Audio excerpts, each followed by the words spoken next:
Monsieur Lapalito. Are you aware of the nickname the people of France have given me? I have no interest in such things.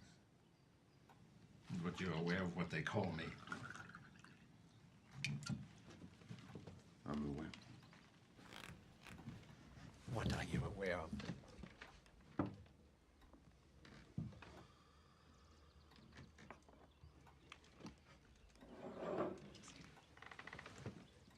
That they call you the Jew hunter? Precisely. I understand your trepidation in repeating it. Heydrich apparently hates the moniker the good people of Prague have bestowed on him. Actually, why he would hate the name the hangman's baffling to me. It would appear he's done everything in his power to earn it. I, on the other hand, love my unofficial title, precisely because I've earned it. The feature that makes me such an effective hunter of the Jews is, as opposed to most German soldiers, I can think like a Jew, where they can only think like a German. More precisely, a German soldier.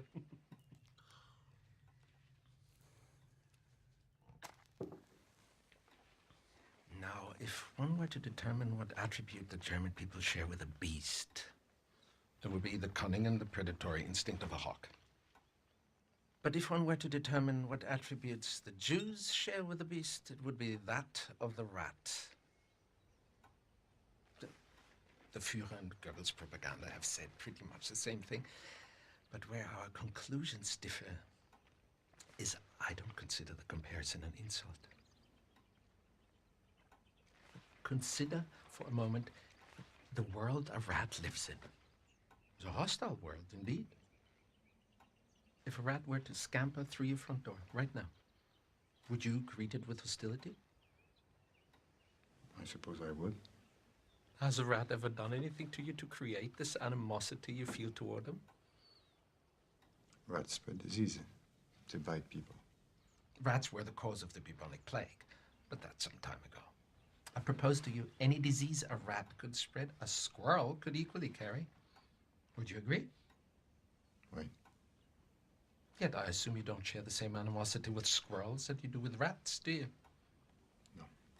Yet they're both rodents, are they not? And except for the tail, they even rather look alike, don't they? It's an interesting thought, Herr Colonel. However interesting as the thought may be, it makes not one bit of difference to how you feel.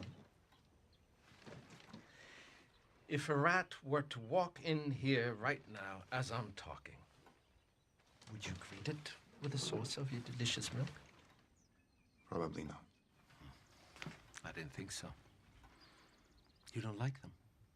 You don't really know why you don't like them. All you know is you find them repulsive. Consequently, a German soldier conducts a search of a house suspected of hiding Jews. Where does the hawk look? He looks in the barn, he looks in the attic, he looks in the cellar, he looks everywhere he would hide. But there's so many places it would never occur to a hawk to hide. However, the reason the Führers brought me off my Alps in Austria and placed me in French cow country today is because it does occur to me. Because I'm aware what tremendous feats human beings are capable of once they abandon dignity. May I smoke my pipe as well? Please, Herr Colonel, make yourself at home.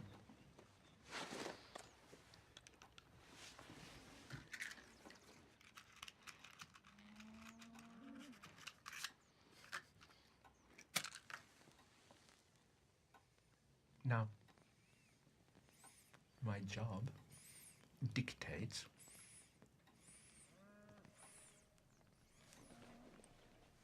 that I must have my men enter your home and conduct a thorough search before I can officially cross your family's name off my list. And if there are any irregularities to be found, rest assured there will be. That is unless you have something to tell me that makes the conducting of a search unnecessary. I might add also that any information that makes the performance of my duty easier will not be met with punishment. Actually, quite the contrary. It will be met with reward. And that reward will be your family will cease to be harassed in any way by the German military during the rest of our occupation of your country.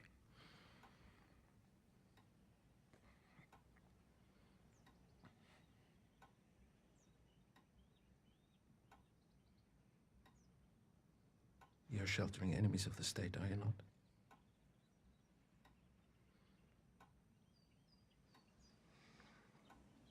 Yes.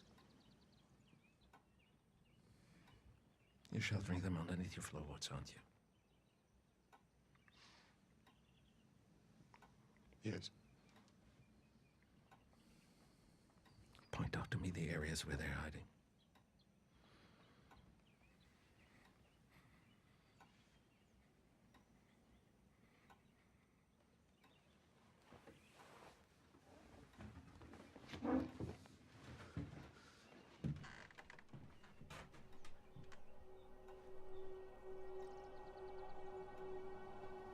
Since I haven't heard any disturbance, I assume while they're listening they don't speak English. Yes.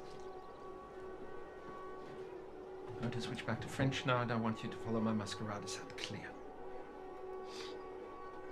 Yes. Monsieur Lapadite, je vous remercie pour le lait et pour votre hospitalité.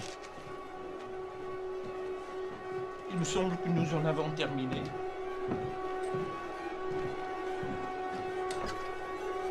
Ah, mesdames, je vous remercie pour le temps que vous m'avez consacré. Nous n'ennuierons pas votre famille plus longtemps. Donc, monsieur, mesdemoiselles, je prends congé de vous et je vous dis adieu.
Au revoir, Shoshana!